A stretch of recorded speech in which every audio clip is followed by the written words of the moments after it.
ഒരാൾ പറയാൻ ലോകത്തെ നിയന്ത്രിക്കുന്നത് അള്ളാഹുവിനോടൊപ്പം ചില ഔലിയാക്കന്മാരാണ്. ഈ കാലത്ത് ലാ ഇലാഹ ഇല്ലല്ലാഹ്, എന്റെ മുസ്ലിമീങ്ങളെ നിങ്ങൾ ചിന്തിക്കണം.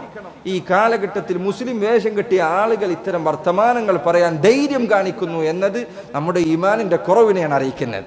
നിങ്ങൾ ചിന്തിച്ചു നോക്കൂ, ഒരു 5-10 കൊല്ലം മുൻപ് ഒരു മുസ്ലിമായ ഒരാൾ ഒരു ഇസ്ലാമിക സദസ്സിൽ അങ്ങനത്തെ ഒരു വാക്ക് പറയാൻ ധൈര്യപ്പെടും? അള്ളാഹുവിന് പുറമെ ഈ ലോകത്തെ നിയന്ത്രിക്കുന്നവർ ഔലിയാക്കന്മാരാണ് എന്ന് ഒരാൾ പറയാൻ ധൈര്യപ്പെടും? ഒരു മക്കയിലെ മുശ്രിക്കുകൾ അത് പറഞ്ഞിട്ടില്ല. മക്കയിലെ മുശ്രിക്കുകൾ അത് പറഞ്ഞിട്ടില്ല. നിങ്ങൾ കുറെ കാലം ഇവിടെ ശിർക്കിനെ ന്യായീകരിച്ചിരുന്നവർ പറഞ്ഞ് അല്ലോ ഞങ്ങളെ മക്കാ മുശ്രിക്കുകളെ പോലെ ആക്കി എന്നാണ്. ഇതാ മക്കാ മുശ്രിക്കുകൾ പോലും ഇങ്ങനെ പറഞ്ഞിട്ടില്ല. അതിനേക്കാൾ ഗുരുതരമായ വാക്കാണ് ഇത്. അവർ പറഞ്ഞിട്ടില്ല ലാത്തയും ഉസ്സയുമാണ് പ്രപഞ്ചത്തെ നിയന്ത്രിക്കുന്നത് എന്ന്. അവർ പറഞ്ഞിട്ടില്ല ലാത്തയും ഉസ്സയുമാണ് ഭൂമിയെ നിയന്ത്രിക്കുന്നത് എന്ന്.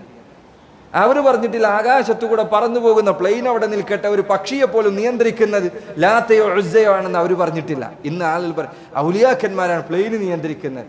അഊദു ബില്ലാഹി മിനശ് ശൈത്താനിർ റജീം. ഇന്നാ ലില്ലാഹി വ ഇന്നാ ഇലൈഹി റാജിഊൻ. എന്ത് ഗുരുതരമായ വാക്കാണ്! അള്ളാഹു ഒരിക്കലും അവനിൽ പങ്കുചേർക്കപ്പെടുന്ന അവനെ പോലെ ഒരാൾ പ്രപഞ്ചത്തെ നിയന്ത്രിക്കുന്നുണ്ട്. അള്ളാഹുവാണ് മുദബ്ബിർ, അവനാണ് പ്രപഞ്ചത്തെ നിയന്ത്രിക്കുന്നവൻ. ഇല്ല ഔലിയയാണ് പ്രപഞ്ചത്തെ നിയന്ത്രിക്കുന്നത് എന്ന് പറഞ്ഞാൽ നീ മുശ്രിക്കാണ്. ഇസ്ലാമിന്റെ 10 പേര് നിനക്കുണ്ടായാലും